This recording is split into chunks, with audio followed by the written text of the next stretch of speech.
Hey guys, welcome back. It is your favorite Gimp of the Limp, and I am back with some more of Death Ride Arras. We're going to jump right back into where we had left off. Remember with the British, last turn we had with them, I had not completed their movement. We did some fire combat up here, but I went ahead and got more of their units. Move forward. We've got a second pincer coming in here, one down over here. We're going to touch more on those guys during their turn. Now, I wanted to address a couple of aspects of the game that I have not touched on just yet. And I actually just realized there were more counters I had to fix down over here. Unfortunately, my cat had jumped on the table and knocked around a few. Thankfully, not a whole lot of damage was done, because if she had torn up all these counters, I would have been sobbing. All right, now, a couple things that I had not addressed previously and I want to speak on.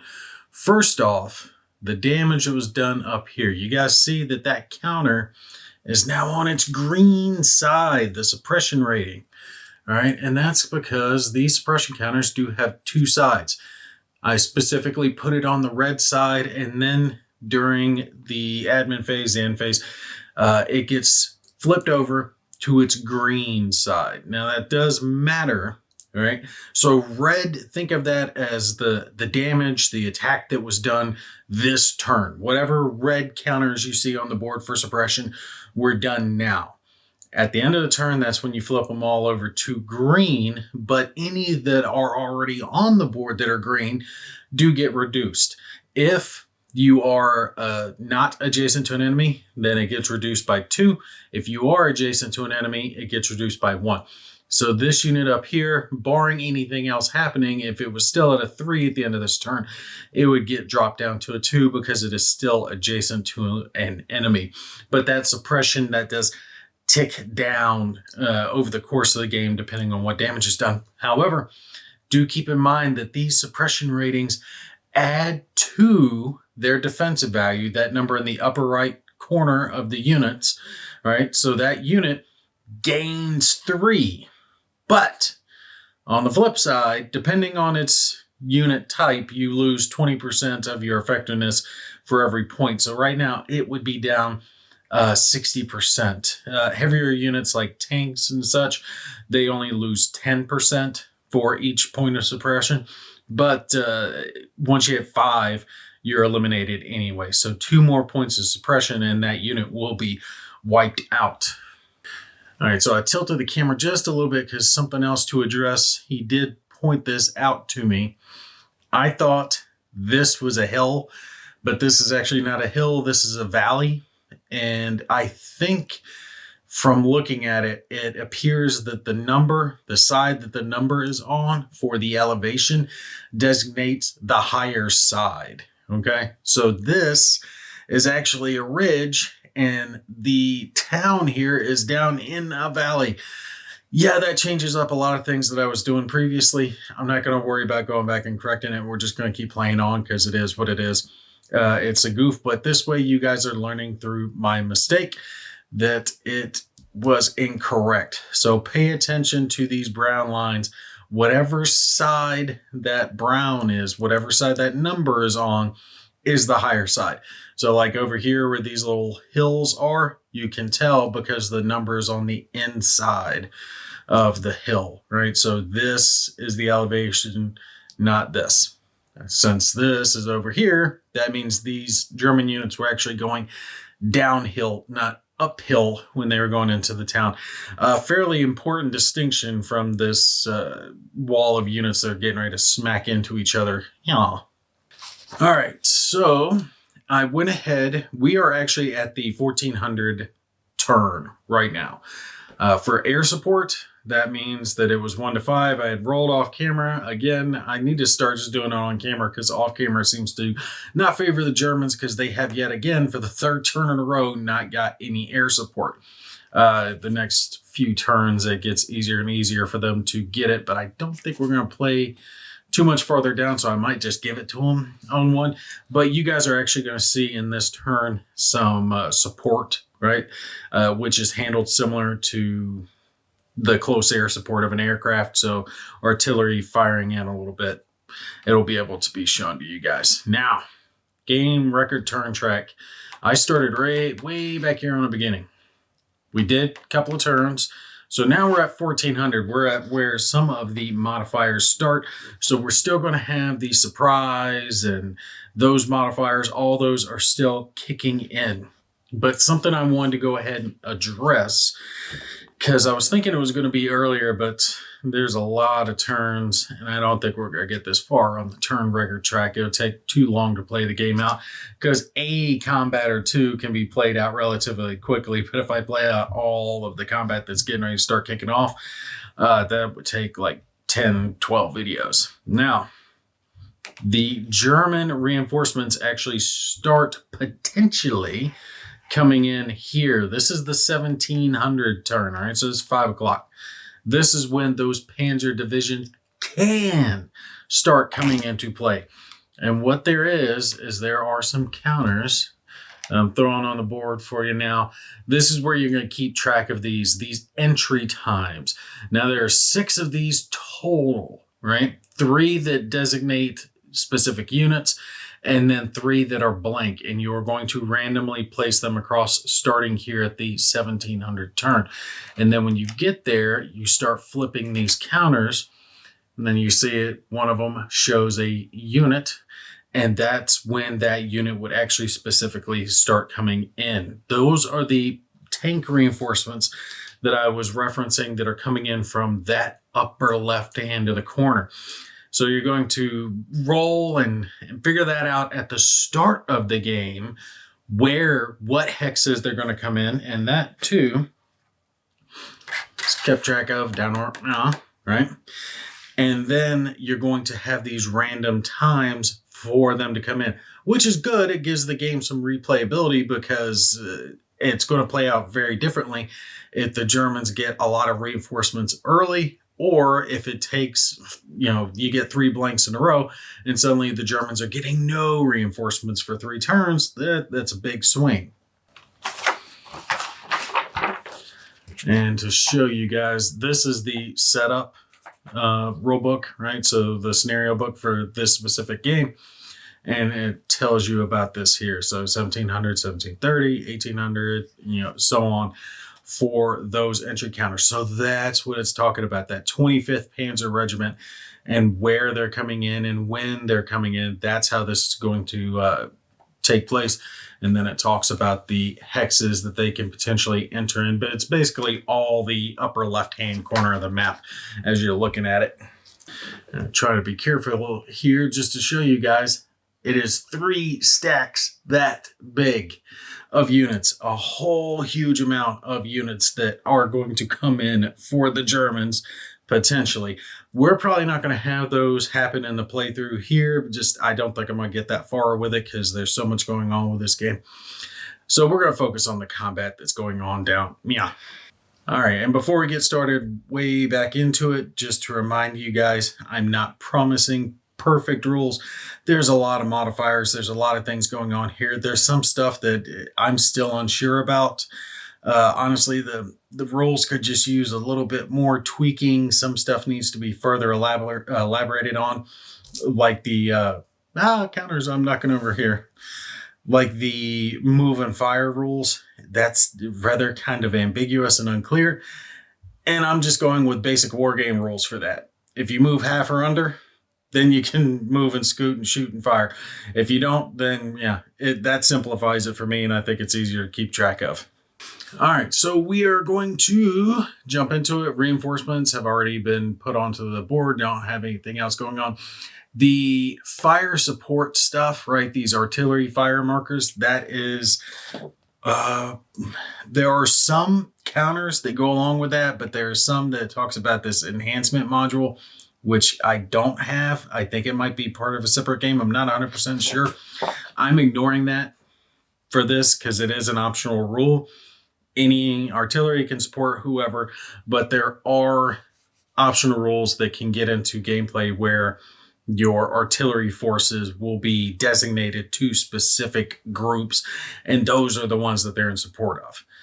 Not worrying about it for this specific playthrough. We're just going over the basics, but remember it's in there. We already did our air support, so we're back into the Germans. we're not doing the optional part, so we're just going to drop right back down into operations. And for operations, I definitely want to do some stuff that we have not done previously, just to make sure I show some of it, which is going to be the different types of movement, like Overwatch, because over here, we've got some situations that can specifically handle that. But let's deal with the movement down here real quick. This will be quicker to get done, and then we'll do the combat. That's up on y'all. All right, so like I said, we still have all these guys. They're set up in motorized, as I should have done that from the beginning, but we learned on turn 2, and we fixed it. So we've got 6 movement points, and they are on the tertiary road, I believe, if I remember right. It's been a minute since I looked at it. All right, yeah, there's primary road, secondary road, and minor road. And primary road is the same as rail. It's kind of interesting. So minor road, so it should be 1 movement point per until they hit the secondary road. They are trucked, so that drops it down to 2/3. 2/3. Seriously, I still can't get past that 2/3 movement points. Like, seriously, no way, dude. All right, I want to get these guys at least over in this direction, because right up here in the corner, you can see the tanks have actually pivoted. They were coming up over here. They were going to reinforce the town, but I actually decided to come this way instead and attack down from 2 directions. So I want these forces to get over there as quick as possible. So let's see, 1, 2, 3, 4, and yeah, bumping this.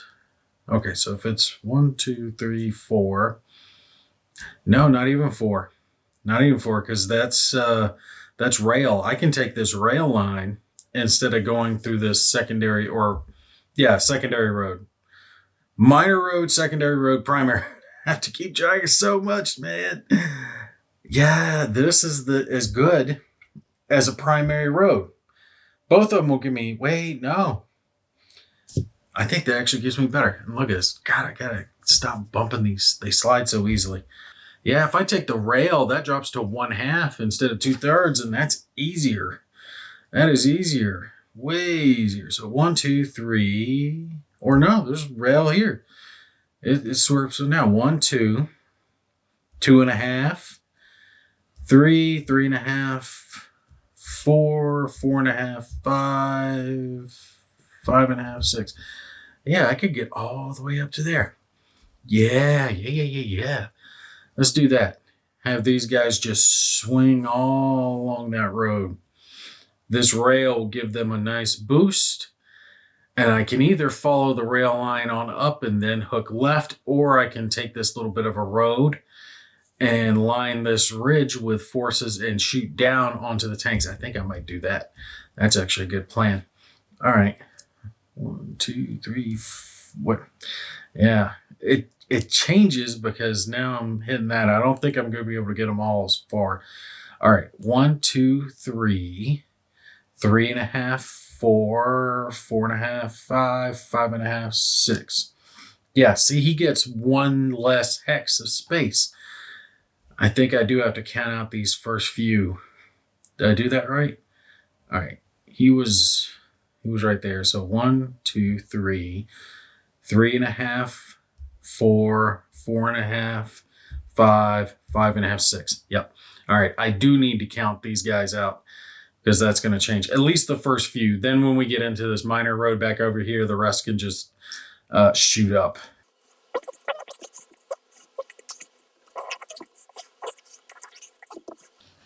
All right. Yep. I've hit the limit here.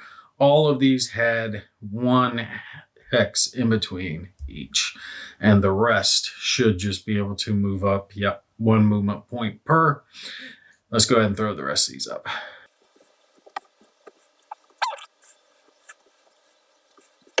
And to interject here, I've actually got 1 hex here that has red, this red primary road, and technically I could count that as a half instead, but it would just screw the math. So we're just sticking with 1. Keep moving the rest of these. It makes it easier to keep track. And right here is where we're hitting the stacks. So this is multiple platoons stacked together. All of these are individual platoons all the way up over to here. And this is where we hit multiple platoons stacked up into a company.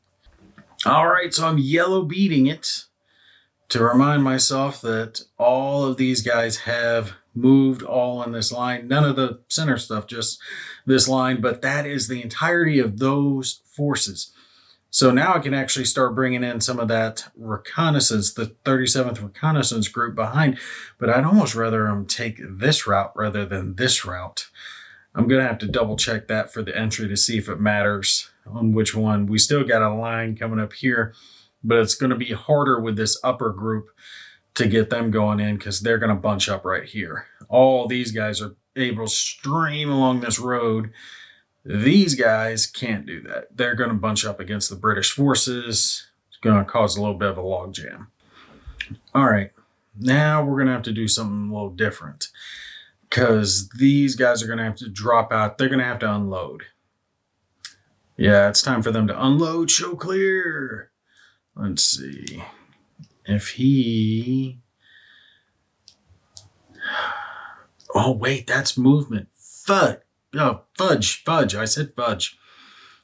Shiznit. All right, this is a problem. This is a problem I have put the Germans in here because they can be up-fired at. They can be up-fired at multiple times. They can be chewed the hell up. I put these guns here specifically to target these German units as they were doing something. And that's the problem. If I move or unload them, which is to flip them back over, they can get shot at. And these guns have lines of sight. And I'm kind of unsure. That's the thing with op fire. I think you can op fire with a single unit more than once. You can't op fire with a single unit more than once at the same target, but I think you can do it multiple times. You know what? I just double checked it and it's still a little ambiguous. There's parts of the rulebook where it says you can, parts of the rulebook where it kind of says you can't.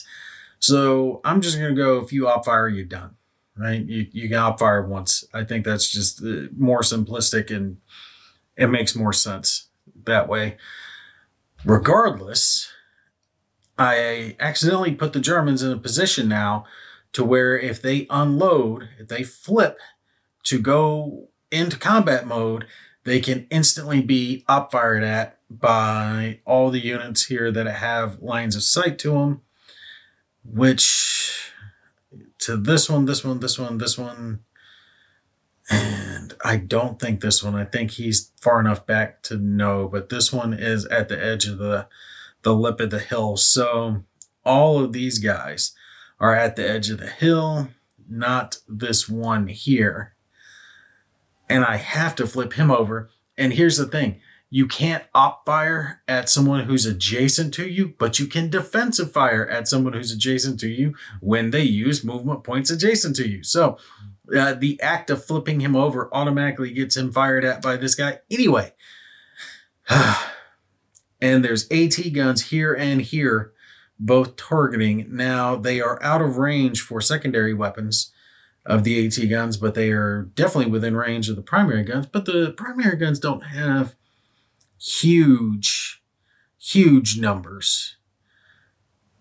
All right, the Germans are just going to have to take their chance because we got to flip them. We got to do something with these guys. All right, well, we're just going to have to do it just to do it. So let's flip. I'm going to place this suppression counter underneath him. He is going into combat mode. Okay, so, yeah. God, I hate how this cut is right here where all the combat's taking place. He's moved adjacent to a unit. So this unit can't op fire, but he can defensive fire since he has not op fired. He is going to defensive fire with everything he has, which, that's right, is 18. Good God, that is that's a company size unit firing on a platoon. That's going to be beastly. I'm just going to mark him. Well, he's defensive firing. He's defensive firing, so I do not have to mark him as complete. If he were op firing, I'd have to mark him as complete, but he's not. So he's defensive firing. Let me figure out the modifiers again.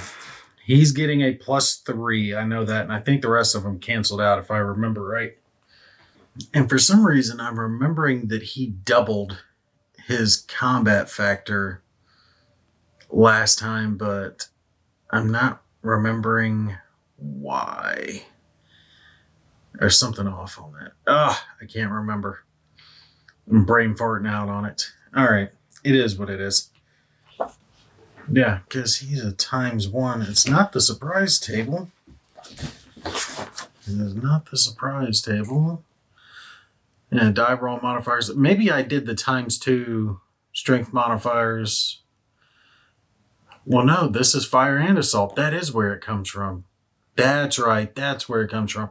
Because these are the die roll modifiers. These are strength modifiers. So the British are still getting the ×2. That's right. Just for this next couple of turns. That's where it came from. Okay. So he is 18. 18 ×2 is 36. With the die roll modifiers, he's currently at a +3. The table, this one, is not changing anything else, so we don't have to worry about that. All right, so he's currently at a +3. He's getting a +2 for him being adjacent. Does not apply. Not there. Fire above the target. No. No close air support. Target in forest. He's in the open. Rex. No. No. Fire below the target. -1 per level. Wait. Nope. They're on the same level. So that's not going to work either. Hell, man. Hell. Firing, and he's not firing after moving, so he's not getting that. Oh, damn. They're going to get chewed up. It is opportunity defensive fire, so he's getting -3, I do believe. Why is that kind of slash? Vehicles and infantry. Oh, okay, so it's either vehicle or infantry. The red means it's an optional rule, so I'm not using that, so it's going to be the first numbers. He's not a vehicle, he's infantry, so it is -0. It's not nighttime, and the fire is not suppressed, and the target is not using withdrawal movement. Damn. All right, so he's getting +5 to his die roll, 36 compared to the 10, which is like, what, 3.5? Something? Yeah, because 2, that's 26, so we're going to go with 2 to 1. So he's going to be here, rolling on this column, right? This 2 with a +5 modifier.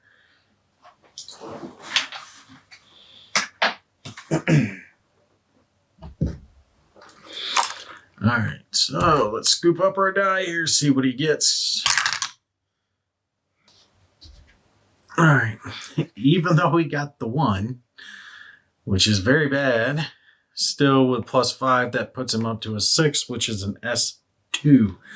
And S2 is enough to eliminate this unit because 3 + 2 = 5. Once they hit 5, they are eliminated. So we'll just tuck him over to the side. Remember, he got killed. Hey, we got our first elimination. That went very badly for the Germans. Now, the interesting part is that this guy can still opportunity fire in this game. These guys can still op fire. He can still op fire, although he doesn't have line of sight there. He's back behind the ridge, but these 3 are at the lip of this edge. Damn, the video is getting long in the tooth. All right, let's do this. Let's do a couple more things because I wanted to show Overwatch. Who has the best stats? Who has the best combat stats here? Ooh, his combat stats are bad. His combat stats are bad. Damn. You can only fire with a 2 combat factor? No. Oh, they really got to stack up. God, It's 2 versus 7. Crap, man. That's just bad. That's 1 to 3.5. That's very, very bad odds. Him being able to fire at it. Damn, I wish he had used a different way to designate this, because this is at some fractional percentage. So the 0.25 here, that's like not 4 to 1, but 1 to 4. Right? So it's like 25%. I get that. That's a 1 to 3. And if he were firing at a 2 versus a 7, yeah, they would be on this column with negative modifiers applied. Barely any chance to hit. But at least I would be doing something. Okay, that's what we're going to do. I just want to flip these guys over. And here's the thing. What I want to do is I want to flip one of them over and put them into Overwatch. That way, when the other goes to flip over, the overwatching one can fire back at the op-firing unit before they fire and potentially hurt them. But if I do that, the odds are so bad he can barely even hit. Yeah, okay. So I was just looking it up. Here's my problem. These guys both have a combat factor of 2. You flip it over and look at their primary fire. They have short-range weapons that they can use that would hit something, but it's only a range of 2, so it puts those AT guns just out of range of these guys. What I was hoping to do is flip one, weather the fire, and then put him into Overwatch so the other could flip and then this guy could fire before. The only problem is I can kind of game that system in that if I fire with this AT gun first, this one's defensive factor is 12, which means that they don't stand any chance. It would be a failed fire combat because the odds are so low. But if I support it with some of these artillery units, see, that's an 8 to 12. Yeah, it's a 1 to 3. Isn't it? I think so. No, it's a 2 to 3. Oh yeah, that would actually do it. That's a chance. That is a chance. All right, let me see if I can do this just the right way. Okay. He will flip over first. And I'm going to op fire with this one. No, wait. Did I want him to do it? Well, they're the same range. It doesn't matter. This AT gun's going to fire, or this is not an AT gun. That's a something else. It doesn't matter.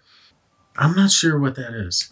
You guys tell me what that square is supposed to mean, because I'm unsure. I think it's some type of towed weapon. I know that's what this is, but I'm unsure about this one. He's going to fire at this guy. Opportunity fire. If this guy does not get any suppression results, because if he's suppressed, he can't op fire, then I'm going to put the Overwatch on him. That way, when this one flips over, he can fire there. And I will support it with some of this artillery stuff that I have back over here. That way, the combat factor will be high enough that he can do some damage. And do we have any artillery that I can call in? I do have some way back there, but none of the British stuff is close enough to be used yet. So it's simply this. 4 to 10. Oh, God, I hate these numbers, man. That breaks down to a 1 to 5, and that is, yeah, no reason to even op fire with it because he doesn't have the strength. He does not have the combat strength. He does, but he doesn't. Their defensive value is too high, so he can flip over freely. And look at this. This is what I'm talking about. There's so many modifiers, so many little conflicting things going on here that you have to work it out like a freaking puzzle. All right, he's flipped over and he is putting the remaining portion of his movement points into Overwatch.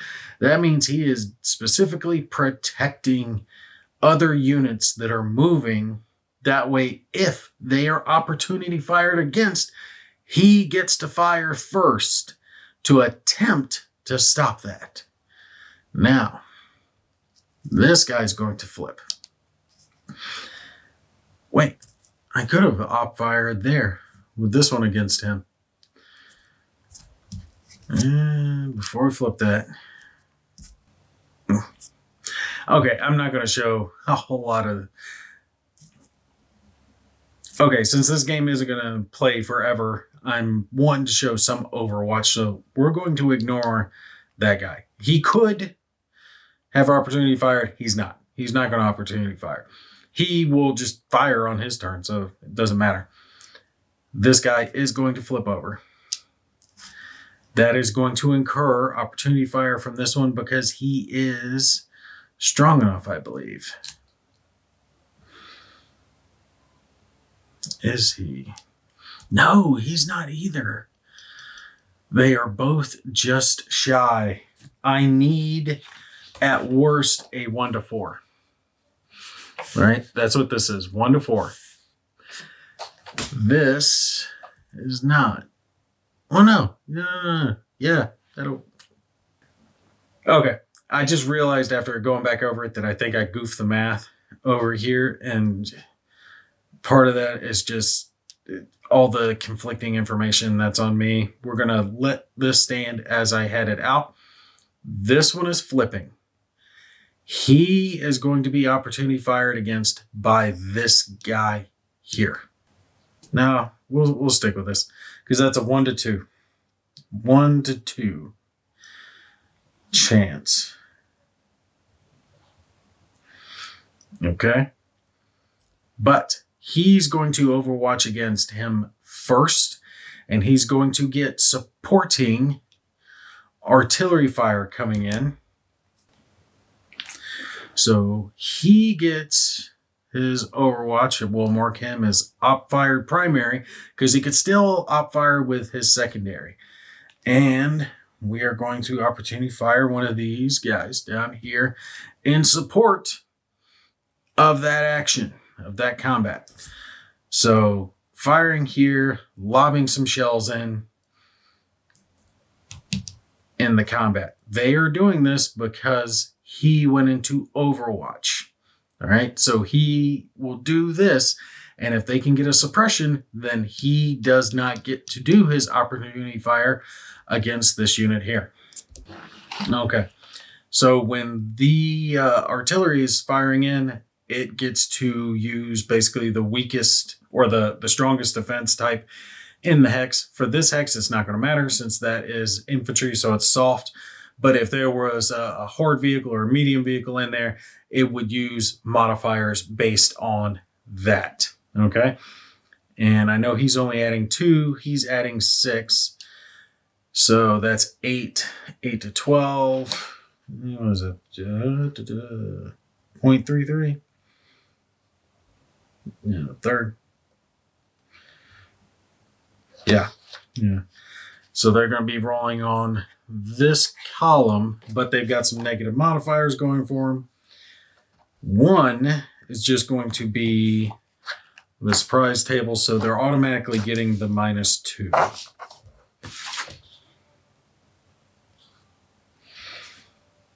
Now, -2 with, I don't think anything else is going to apply except for the target in town. So that's going to be another -2. It is opportunity fire.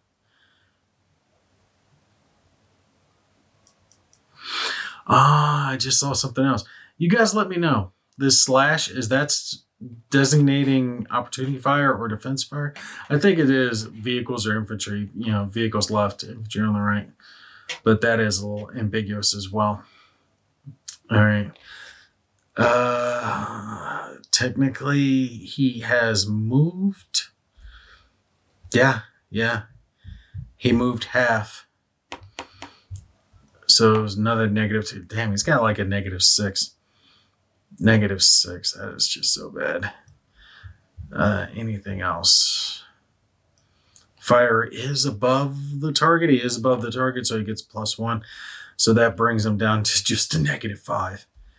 Not adjacent. Medium hard. Below target is 5 minutes.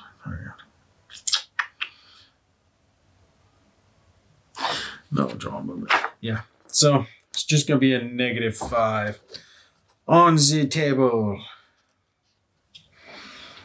I don't think there's anything they can roll to hit, but we'll roll for it anyway. I just was trying to get something to show off the Overwatch and how it works. 5 - 5, 0. 0 means nothing. No effect. Actually, it's way over here. So it did not stop the opportunity fire from this guy, but that's okay. That's okay. He's firing at him. We already know this is 5 to 10. So there's a 1 to 2, which is going to be the 0.5 column. There is not going to be. The British get the +3 and ×2. That actually brings it to a 1 to 1. That's actually a lot better for him. +3. This isn't going to affect it. They're not firing after movement. The target is not in a town. Target is higher, though. What is that? Target higher. Not above it. I know I saw something. Target is higher. Fire below target. Yeah. All right. So it should just be a +2 total. Edit. Yeah.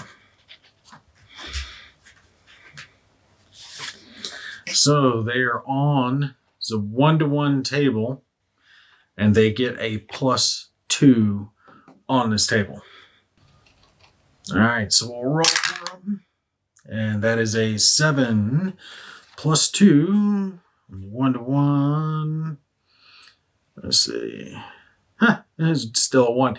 It would have been better if he had been 1 less. I find that kind of interesting with these tables is they're mixed up. It's not just straight S1, S2, S3, like as you go up. They're kind of mixed up in there.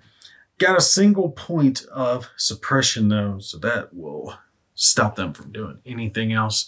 So they can't go into Overwatch or anything, which is what I was planning on doing with this guy, putting him into Overwatch so he could protect the rest of the German units as they were moving up. Now, interestingly enough, I know that got convoluted and confusing. You guys have to bear with me because that's what goes on with this game. There's so many little moving parts, so many little modifiers. That is definitely something that could have been streamlined a little bit. And like I said, I would probably take this table and rewrite it with the usual, right? Because people are used to seeing like 1 to 1, 1 to 2, 1 to 3, or 10 to 1, whatever, so the odds written in that favor. And I think it's easier mentally to get that in there because I was making some mistakes here because of trying to figure out the math. But then you're trying to figure out the math while keeping track of modifiers and all these other numbers in your head. And it can get a little convoluted. Yes, I know 0.25, that's easy. That's a 1 to 4. 0.3 is 1 to 3. But when you're doing it, you're kind of goofing that shit in your head. And this, I mean, it's got in between a 1 to 2 and a 1 to 1, which is this 0.75 here. I don't know. I would probably just like right underneath these boxes, just write what those are because it'll help you if you're like me. If you're like me and that's how you kind of are used to doing this stuff. Damn, and we haven't even got to the British turn in this. I've already got a whole lot of time recording. I'm going to have to trim this down. I'm probably going to break this turn up into 2 videos because there's a lot of stuff that I'm talking about. And I'm wanting to show you guys the op fire, the Overwatch, the different types of movement and things of that nature. Because, like I said, there's a lot of stuff going on here. It's kind of like an excellent mess. There's a good game in here, but you got to dig to get it out. Yeah, I'll tell you what. Since this got convoluted, we'll pause it here and we'll pick back up with the rest of the German turn because I want to show off how these guys operate, and then especially at least the British turn up here with them activating, because now they're in a position where they can move forward or start some attacks of their own. They've kind of blunted the German advance, so now the Germans are going to be pushing forward and choking up here, and is what's going to go on with that. What are the British going to do? The British have an advantage almost. Yes, they get a negative modifier, but it's not a big negative modifier for staying down here because that forces the Germans to push into this little ridge. And it's kind of like the Spartans, right? You know, at Thermopylae, they're hitting them in a single file line. It forces the Germans to not be able to bunch their forces. So the Germans will have to bunch up, take some time bunching up, and then spread out to try to attack the British in a defendable position. Well, I mean, the British, the modifiers that they're getting are going to go down over time, but they're still chipping away at the Germans as they're doing this. And we still got the whole other side over here that's just loaded down with tanks. All right, but yeah, we'll go ahead and cut it here. I want to get at least a couple more videos recorded of this game, and then we'll probably do some final thoughts on it for you guys. All right, that's going to be it for me. Y'all take care. I will catch you in the next one.